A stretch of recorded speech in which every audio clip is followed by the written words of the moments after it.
Isa na namang milestone para sa multi-talented actress na si Janine Gutierrez kung saan nominado na naman ang dalaga sa pinakapasadong actress 2021 para sa pelikulang Dito at Doon kung saan katambal niya dito si JC Santos.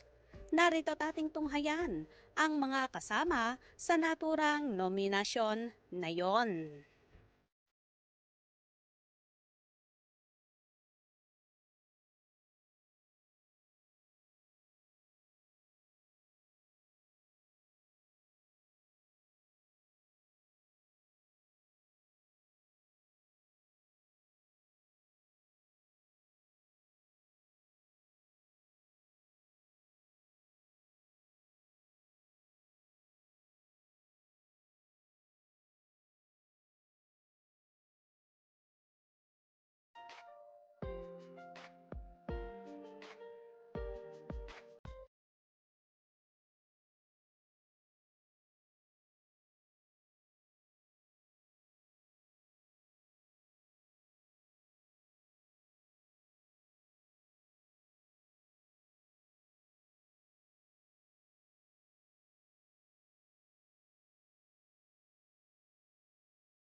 Samantala, nag-post din naman ang Dreamscape Entertainment kung saan ni-repost ni Janine sa kanyang Facebook account.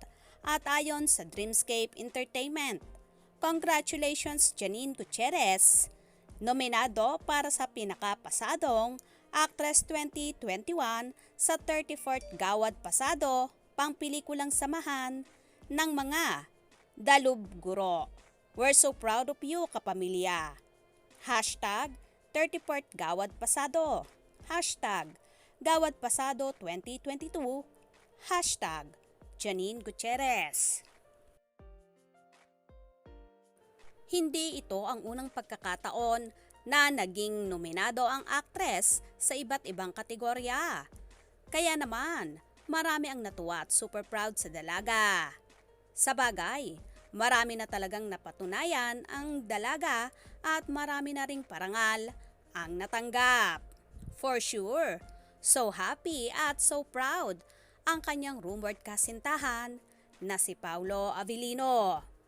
Congratulations, Janine!